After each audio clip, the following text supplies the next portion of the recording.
वह डरावनी सुबह अपने साथ तबाही का ऐसा मंजर लेकर आई जिसे याद कर आज भी लोगों की रूह कांप उठती है।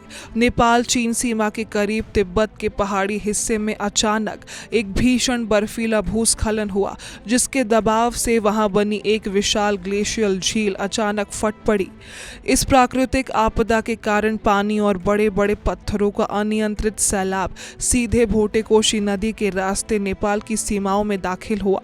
ये सैलाब इतना भयानक था कि रास्ते में आने वाले हर एक अवरोध को वह तिनके की तरह अपने साथ बहा ले गया। नेपाल चीन व्यापार का मुख्य केंद्र माने जाने वाला रसुआगढ़ी और टिमुरे बाजार इस जल प्रलय की सबसे पहली और भयंकर चपेट में आया। सीमा पर स्थित ऐतिहासिक मितेरी फ्रेंडशिप ब्रिज देखते ही देखते नदी के उफनते पानी में समा गया। टिमुरे का सीमा शुल्क कार्यालय पूरी तरह मलबे के नीचे दब चुका है और चीन से आयात होकर आए दर्जनों महंगे इलेक्ट्रिक वाहन तथा भारी भरकम कंटेनर ट्रक इस पानी के तेज बहाव में खिलौनों की तरह बह गए। इस व्यापारिक हब के तबाह होने से नेपाल को केवल मानवीय ही नहीं बल्कि भारी आर्थिक मोर्चे पर भी एक कभी ना पूरा होने वाला जख्म मिला है। रसुआगढ़ी के बाद इस जल प्रलय का क्रूर तांडव सायफ्रुबेसी बाजार पर टूटा, जो अपनी प्राकृतिक खूबसूरती और लांगटांग ट्रैकिंग के लिए पूरी दुनिया में पर्यटकों के बीच मशहूर है। भोटेकोशी नदी के किनारे बसा ये जीवंत कस्बा कुछ ही पलों में मलबे के एक विशाल ढेर में बदल गया। पानी के साथ बहकर आए भारी बोल्डर्स और पानी के भयंकर दबाव के कारण 60 से ज्यादा बहुमंजिला होटल, आलीशान लॉज और पक्के मकान ढहकर सीधे नदी में समा गए। हालात इतने बदतर हो गए कि यहाँ सेना का मुख्य हेलीपैड भी बुरी तरह प्रभावित हुआ, जिससे संकट की इस घड़ी में घायलों तक मदद पहुंचाना और रेस्क्यू ऑपरेशन चलाना बेहद चुनौतीपूर्ण हो गया।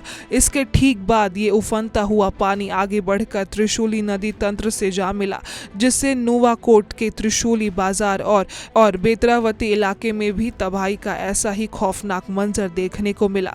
70 किलोमीटर प्रति घंटे की रफ्तार से आए इस मलबे वाले पानी ने निचले इलाकों के घरों के ग्राउंड फ्लोर को पूरी तरह डुबा दिया। कई घरों के अंदर 6 से 8 फीट तक गाढ़ी गाद और कीचड़ भर जाने के कारण स्थानीय लोगों को मजबूरी में अपनी जान बचाने के लिए छतों पर शरण लेनी पड़ी। इस तबाही का दायरा सिर्फ पहाड़ों तक सीमित नहीं रहा, बल्कि ये मैदानी और अपने मार्गों तक फैलकर एक विकराल रूप ले चुका था। धादिंग का मशहूर गलची कॉरिडोर, जो राजधानी काठमांडू को देश के अन्य हिस्सों से जोड़ने वाले सबसे मुख्य मार्ग है, इस जल प्रलय के कारण पूरी तरह से कट चुका। नदी के तेज कटाव और पहाड़ों से खिसकती चट्टानों के कारण इस मार्ग पर 50 से ज्यादा जगहों पर भयानक भूस्खलन दर्ज किए गए। करीब 10 किलोमीटर का ये पूरा सड़क मार्ग बुरी तरीके से क्षतिग्रस्त हो चुका है और 19 पक्के पुल पानी के तेज बहाव में बह गए। सड़कें पूरी तरीके से बंद होने के कारण काठमांडू और उत्तरी नेपाल के बीच का संपर्क कट गया है, जिससे प्रभावित इलाकों में राशन, पानी और दवाइयां जैसे आपातकालीन राहत सामग्री पहुंचाना प्रशासन के लिए लोहे के चने चबाने से कम नहीं था। त्रिशूली नदी का ये उफनता हुआ पानी आगे बढ़ते हुए चितवन और गोरखा के निचले इलाकों तक जा पहुंचा। नदी किनारे बसे ग्रामीण इलाकों, खेतों और झुग्गियों में पानी भर जाने के कारण रात के अंधेरे में लोगों को अपने आशियाने और मवेशी छोड़कर सुरक्षित स्थानों की तरफ भागना पड़ा। पहाड़ों से नीचे आया ये मलबा मैदानी इलाकों के लिए भी एक खतरा बन गया। इस आपदा ने न केवल इंसानी बस्तियों को उजाड़ा है, बल्कि नेपाल की ऊर्जा और बिजली ढांचे को भी तहस नहस कर दिया। देश की ऊर्जा जरूरतों को पूरा करने के चिली में रसुआगढ़ी और त्रिशूली 3A समेत लगभग 13 बड़े हाइड्रो पावर प्रोजेक्ट्स इस जल प्रलय की चपेट में आकर गंभीर रूप से प्रभावित हुए हैं। कई पावर हाउस और ट्रांसमिशन सिस्टम पानी और गाद में डूब चुके हैं, जिससे बड़े इलाके में बिजली गुल हो गई और औद्योगिक गतिविधियां पूरी तरीके से ठप हो गई है।